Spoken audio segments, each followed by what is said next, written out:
최근 폭군의 요리사 드라마의 최신 전개에서 수건 강 씨는 감옥에 갇히게 됩니다. 지영이 국왕과 대비의 총애를 받는 모습을 보고 질투에 사로잡힌 수건 강 씨는 지영을 죽이려는 마음에 대군의 허락 없이 독단적으로 행동에 나섭니다. 그녀는 지영이 대비를 위해 준비한 음식에 몰래 독을 넣어 지영이 반역을 저질렀다는 누명을 씌우려 했습니다. 만약 대비에게 무슨 일이 생긴다면 국왕조차 지영을 보호할 수 없을 것입니다. 하지만 그녀는 지영이 이미 오래전부터 경계를 하고 그녀를 상대할 방법을 찾아냈다는 사실을 예상하지 못했습니다. 당연히 그녀가 음식에 독을 넣은 일이 발각되어 대비와 국왕을 극도로 분노하게 만들었고, 국왕은 그녀를 감옥에 가두고 처리를 기다리라는 명령을 내렸습니다. 과연 이번에 대군이 나서서 그녀를 보호할지, 수건 강 씨는 그녀의 악독함에 대해 어떤 처벌을 받게 될지, 이것이 오늘 영상의 주요 내용입니다. 지영의 절친을 일부러 밖으로 유인한 후 수건 강 씨의 하녀는 부엌에 몰래 들어가 대비 마마를 위해 준비된 미역국 그릇에 독을 넣었습니다. 수건 강 씨는 지영이 대비의 지시로 그 요리를 만들었다는 것을 확실히 알고 있었기 때문입니다. 하녀가 모든 일이 계획대로 진행되었다고 보고하자 수건 강 씨는 차를 들어 여유롭게 마시며 이번에는 지영이 절대 벗어날 수 없을 거라 생각했습니다. 하지만 갑작스럽게 대비의 하녀가 나타나 수건 강 씨에게 대비 마마와 함께 밥을 먹으러 오라는 초대를 전했습니다. 그녀는 약간 불안했지만 대비의 요청을 거절할 수 없어 즉시 대비 마마의 방으로 향했습니다. 그녀의 하녀는 미역국에만 약을 넣었으니 그 요리만 먹지 않으면 괜찮을 거라고 말했기 때문에 수건 강 씨는 여전히 자신만만하고 침착하게 행동하며 전혀 틈을 보이지 않았습니다. 지영도 그 자리에 있었고 이는 수건 강 씨를 더욱 의기양양하게 만들었습니다. 식탁을 바라보며 그녀는 일부러 물었습니다. 지영, 이 미역국은 내가 직접 대비를 위해 만든 것이냐? 지영은 고개를 끄덕이며 말했습니다. 예, 소인이 만든 것입니다. 수건 강 씨는 미소를 지으며 말했습니다. 좋다, 대비 마마. 이 요리를 드시지요. 이건 마마께서 가장 좋아하시는 음식이 아니십니까? 제가 마마께 떠드리겠습니다. 그녀는 미역국 한 그릇을 떠서 대비에게 내밀며 기대에 찬 눈빛으로 기다렸습니다. 대비는 숟가락으로 국을 떠서 냄새를 맡으며 미소 지으며 말했습니다. 향이 아주 좋구나. 하지만 바로 먹지 않고 숟가락을 내려놓고 그릇을 수건 강 씨 쪽으로 밀며 말했습니다. 수건, 요즘 네가 피곤해 보이기에 내가 특별히 지영에게 이 요리를 너를 위해 만들라고 시켰다. 어서 먹어보거라. 지영이 만든 것이 네 입맛에 맞는지 보아라. 수건 강 씨는 얼굴이 창백해지며 말했습니다. 그게 무슨 말씀이시옵니까? 이 요리는 저를 위한 것이옵니까? 대비 마마, 이건 마마께서 가장 좋아하시는 요리인데 어찌 소인이 감히 무례를 범할 수 있겠사옵니까? 마마께서 드시옵소서. 대비는 즉시 말했습니다.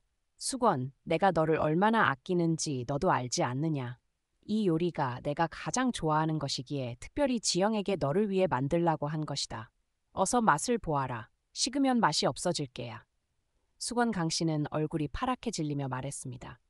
대비 마마, 오늘 제 배가 좀 불편해서 먹고 싶지 않사옵니다. 대비의 마음을 저버린 점 용서해 주시옵소서. 마마와 지영이 드시옵소서. 소인은 먼저 물러가겠습니다.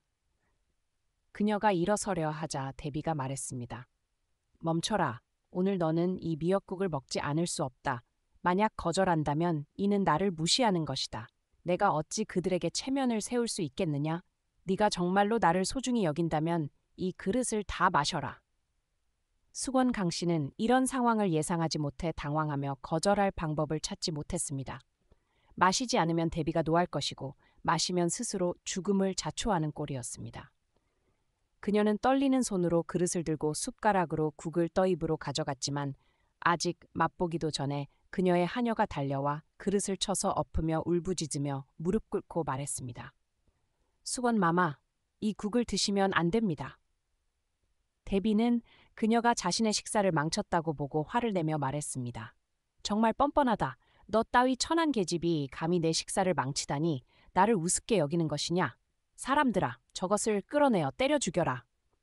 수건 강 씨는 그제야 무릎 꿇고 대비에게 애원했습니다. 대비 마마, 저를 위해 그녀를 용서해 주시옵소서. 그녀는 단지 저를 보호하려다 마마께 무례를 범한 것뿐이옵니다. 데비는 말했습니다.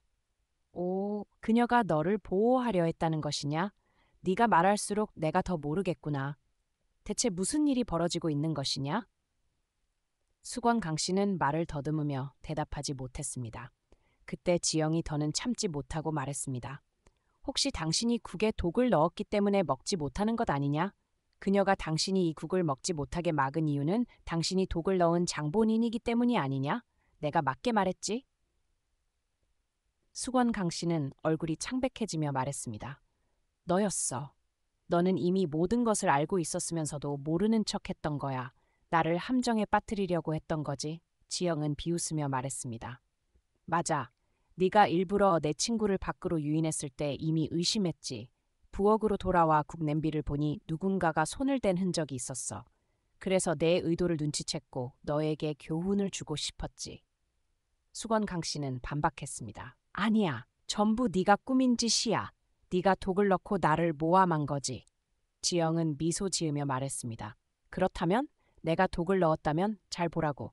지영은 스스로 국을 한 숟가락 떠서 맛있게 먹어치웠고 수건 강 씨는 깜짝 놀라 외쳤습니다. 왜 너는? 지영은 말했습니다. 왜냐하면 내가 이미 다른 냄비로 국을 바꿔놓았기 때문이야. 나는 단지 너의 마음을 시험한 것뿐이야. 데비, 마마께 내가 한 말이 맞다는 걸 증명하고 싶었을 뿐이지. 네가 죄가 있으니 놀란 거지, 안 그래? 수건 강 씨는 그제야 자신이 지영의 함정에 빠졌다는 것을 깨달았습니다. 지영은 너무 영리하고 침착해서 그녀를 자승자박하게 만들었습니다. 분노한 수건 강 씨는 지영에게 달려들어 화풀이를 하려 했지만 아직 지영에게 손을 대기도 전에 데비가 탁자를 내리치며 말했습니다. 뻔뻔하다. 수건 강 씨, 내가 평소 너를 관대하게 대해줬더니 이제 나를 우습게 여기는 것이냐? 오늘 너는 감히 나에게 독을 먹이려 했어. 만약 지영이 제때 알아채지 못했다면 아마 나는 지금 여기 서 있지 못했을 거야. 내가 너를 아끼고 사랑한 것이 헛수고였구나. 너는 정말 악독하다. 수건 강 씨는 데비가 화를 내자 그녀의 발치에 무릎 꿇고 애원했습니다. 데비 마마, 제발 저를 용서해 주시옵소서. 제가 이렇게 한 것은 단지 지영을 죽이고 싶었을 뿐 마마를 해치려는 의도는 아니었사옵니다. 제가 해치고 싶었던 건 그녀였습니다. 그녀가 이곳에 온 이후로 국왕께서는 그녀에게 홀려 저를 전혀 신경 쓰지 않으셨습니다. 마마께서도 저에게 냉담해지시고 그녀에게 흥미를 가지셨습니다. 저는 그걸 견딜 수 없어서 그녀를 벌주고 싶었을 뿐입니다. 데비, 마마, 제발 한 번만 용서해 주시옵소서. 데비는 분노하며 말했습니다. 너는 너의 질투와 시기심 때문에 감히 나를 해치려 했으면서도 용서를 구할 얼굴이 있느냐? 수건 강씨, 너는 정말로 나를 너무 실망하게 했다. 나는 너를 용서할 수 없다. 사람들아, 수건 강씨를 끌어내어 감옥에 가두고 국왕의 처리를 기다려라. 수건 강씨는 통곡하며 말했습니다. 안 됩니다. 데비마마, 저를 이렇게 대할 수는 없사옵니다. 제발 한 번만 기회를 주시옵소서. 제가 잘못했으니 고치겠습니다. 제발 저를 용서해 주시옵소서. 비록 마음이 내키지 않았지만 데비는 그녀가 악행을 저지르고 다른 이를 해치는 것을 묵인할 수 없었기에 관용을 베풀지 않고 그녀를 처벌했습니다. 이를 본 지영은 매우 기뻤고 데비 마마에 대한 생각이 바뀌었습니다. 데비 마마가 국왕의 모친을 죽음으로 몰았다고 들었을 때 지영은 데비를 약간 두려워하고 경계했지만 접촉 후에는 데비가 악인처럼 보이지 않았습니다. 그녀 같은 사람이 어찌 양심을 저버리는 일을 할 수 있겠느냐는 생각이 들었습니다. 분명 국왕의 모친의 죽음에는 숨겨진 사정이 있을 것이며 데비 마마와는 관련이 없을 것이라 생각했습니다. 그래서 지영은 국왕을 찾아가 이야기를 나눴습니다. 지영이 수건 강 씨의 함정에서 스스로 벗어났다는 이야기를 듣고 국왕은 지영에게 큰 흥미를 느꼈습니다. 지금까지 국왕은 이렇게 영리하고 흥미로운 여성을 만난 적이 없었습니다. 지영을 보자마자 국왕은 그녀를 칭찬했습니다. 어떻게 그런 훌륭한 계책을 생각해냈느냐? 자승자박이라 정말 훌륭하다. 지영은 말했습니다. 저는 단지 제 자신을 보호했을 뿐입니다. 국왕께서는 여전히 데비 마마가 국왕의 모친을 해친 사람이라고 생각하십니까? 국왕은 즉시 태도를 바꾸며 말했습니다. 방금 그 일 때문에 그녀를 그렇게 믿는 것이냐? 지영은 말했습니다. 아닙니다. 저는 단지 제 직감을 믿을 뿐입니다. 저는 이 일에 숨겨진 사정이 있다고 믿습니다. 국왕께서 신중히 생각해 보시길 바랍니다. 나중에 후회하실 수도 있습니다. 과연 지영은 국왕의 모친의 죽음에 대한 최종 답을 찾을 수 있을지, 데비 마마가 정말로 악인인지 다음 영상에서 공개하겠습니다. 안녕하세요. 다음에 다시 만나요.